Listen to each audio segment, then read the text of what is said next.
ትዝ የሚለኝ ነገር ውስጥ የሆኑ ሁለት ትልልቅ ሴቶችን አንበርክኬያቸዋለሁ ምናምን ነገር የሆነ ሰዓት ምን እንዳደረጉኝ አላቅም፣ ግን አንበርክኬ እየገረፍኳቸው ነው እጃችሁን አዘርጉ ብዬ።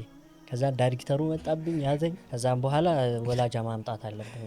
ከዛን ወላጅ ለማምጣት ተንበርከኩልህ? አዎ ገረፋቸው። እጃችሁን አምጡ ምናምን ብዬ የገረፍኳቸው ነው።